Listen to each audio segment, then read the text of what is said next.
नमस्कार दोस्तों, आज की कहानी का शीर्षक है मन का रिश्ता। दोपहर का खाना खाकर सुलोचना जी कुछ देर आराम करने के लिए लेटी ही थी कि कॉल बेल की आवाज़ सुनकर उनको फिर उठना पड़ा। दरवाज़ा खोला तो देखा कि पोस्टमैन डाक लिए खड़ा था। डाक लेकर अंदर आकर एक बार तो वह सारी चिट्ठियां अपने पलंग के पास रखी टेबल पर डालकर पुनः सोने का प्रयास करने लगी। पर एक बार नींद में खलल पड़ने के बाद वापस नींद आना इतना आसान नहीं था, अतः 5-7 मिनट आंख बंद करके सोने का प्रयास करने में वह पुनः उठकर बैठ गई। पास रखी डाक उठाकर देखी तो उसमें टेलीफोन बिल, बिजली बिल तथा किसी मेडिकल कॉन्फ्रेंस का निमंत्रण पत्र और 2 पत्र नजर आए। एक लिफाफे पर उनका पता टाइप किया हुआ था। कोने में प्रेषक के नाम पर सौरभ का नाम देखकर आश्चर्य हुआ। सौरभ के दिल्ली जाने के बाद आज पहली बार उसका पत्र मिला था। इतने समय बाद बेटे को मां की याद कैसे आई? इसी उत्सुकता के कारण उन्होंने झटपट सौरभ का पत्र खोला। सौरभ ने 2-4 औपचारिक शिष्टाचार के वाक्यों को लिखने के बाद अपने पत्र लिखने के मूल उद्देश्य पर आते हुए लिखा था, मां, आपको यह जानकर खुशी होगी कि मेरा बिजनेस आजकल अच्छा चल रहा है और मुझे लगता है कि आगे भी इसी क्षेत्र में बहुत स्कोप है, इसलिए मैंने बिजनेस को एक्सटेंड करना चाहता हूँ। इस संदर्भ में मुझे एक बड़ी अच्छी ऑफिस खरीदनी होगी।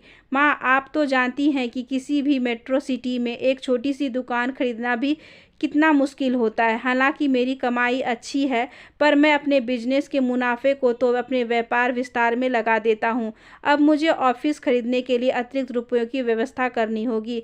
इसके लिए एक योजना मेरे दिमाग में आई है। क्यों ना हम अपना कोटा का मकान बेचकर रकम की व्यवस्था करें। फिलहाल आप वहाँ रह रही हैं, घर पर आपके बाद तो हम दोनों भाइयों को वहाँ आकर बसने का कोई इरादा नहीं है। मैंने इस विषय में गौरव भैया से लंदन बात कर ली थी। उन्होंने तो स्पष्ट कह दिया कि उनकी भारत लौटने की कोई गुंजाइश नहीं है। वे लंदन में ही अच्छी तरह सेटल हो चुके हैं। उनको आपकी किसी प्रॉपर्टी में भी कोई रुचि नहीं है, अतः उन्होंने अपना हिस्सा भी मेरे नाम कानूनी तौर पर कर दिया है। इस तरह गौरव भैया की ओर से तो कोई प्रॉब्लम आने वाली नहीं है। अब बस आपको सब कुछ तय करना है। आप अकेली वहाँ रहकर क्या करेंगी? इससे बेहतर होगा कि आप हमारे पास ही शिफ्ट हो जाएं। वैसे भी आजकल आपकी तबीयत ठीक नहीं रहती, ऐसे हालत में आपका वहाँ अकेले रहना ठीक नहीं है। पिछली बार पापा के निर्धन के समय मैं वहाँ आया था तो मेरी अपनी पड़ोसी शर्मा अंकल से इस संबंध में बात हुई थी। वे अपने मकान को खरीदने में काफ़ी इंटरेस्टेड लगे। इसके लिए वे अच्छी कीमत देने को भी तैयार है। चूँकि यह मकान आपके नाम है, अतः सारे डॉक्यूमेंट पर आपके हस्ताक्षर होने हैं। मैंने दिल्ली में ही सारे डॉक्यूमेंट तैयार करवा लिए हैं, जिनको इस पत्र के साथ आपको भेज रहा हूँ। आप जहाँ जहाँ निशान लगे हैं वहाँ हस्ताक्षर कर मुझे शीघ्र सारे पेपर्स भेज दें।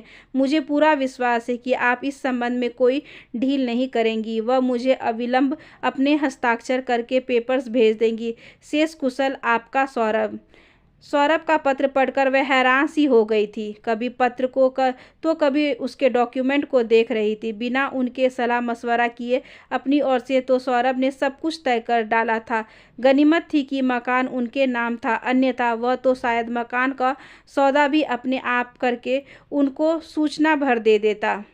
सौरभ को उनके अकेलेपन और उनके स्वास्थ्य की भी चिंता अभी अभी ही होने लगी थी, अन्यथा पिछले वर्ष में वह कितनी बार उसको अपनी पत्नी और बच्ची के साथ कुछ समय अपने पास बिताने का आग्रह कर चुकी थी।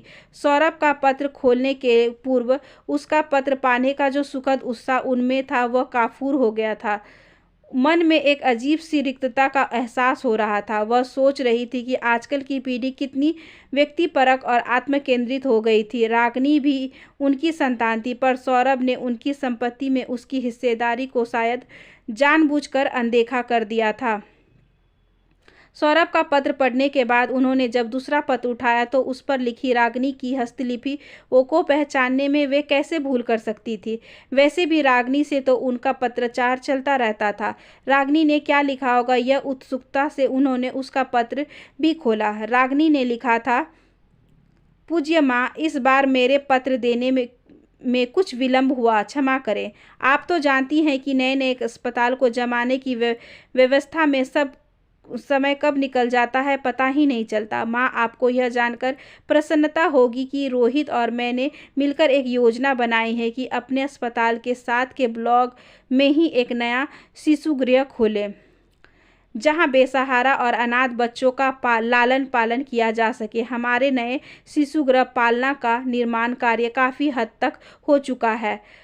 निर्माण कार्य इसी तरह रफ्तार में रही तो अगले माह 15 अगस्त पर उसका विधिवत उद्घाटन करने का विचार है। इस अवसर पर उपस्थिति होने के लिए यह पत्र विशेष रूप से मैंने आपको लिखा है ताकि आप सभी अपने आने का पूर्व तैयारी कर लें। आपके कर कमलों से ही पालना का शुभारंभ होगा, अतः नहीं आ पाने का कोई बहाना हमें मंजूर नहीं होगा। रागिनी के ने आगे लिखा था, माँ, पिछले 27 वर्षों में आपने जो प्यार, स्नेह और सहारा दिया है, इसके लिए अपनी कृतज्ञता व्यक्त करने के लिए बहुत बार मैंने सोच चुकी हूँ, पर हर बार संकोच की दीवारें आड़े आ जाती थी। आप बहुत दिनों तक सोचने के बाद अपने मन की बात आपसे करने का मैंने निर्णय कर लिया।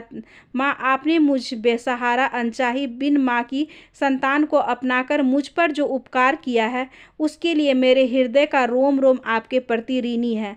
आपने मुझे केवल सहारा ही नहीं दिया, मुझे अपने अंतर मन में से अपनाया, मेरी अच्छी से अच्छी परवरिश की, मुझे पढ़ाया लिखाया और डॉक्टर बनाया। यह सब मैं क्या भूल पाऊंगी? स्वयं की 2-2 संतानें होते हुए भी आपने मुझे एक पल के लिए इस बात का एहसास नहीं होने दिया कि मैं आपकी जन्मदायी पुत्री नहीं बल्कि एक अपनाई हुई दत्तक पुत्री हूँ।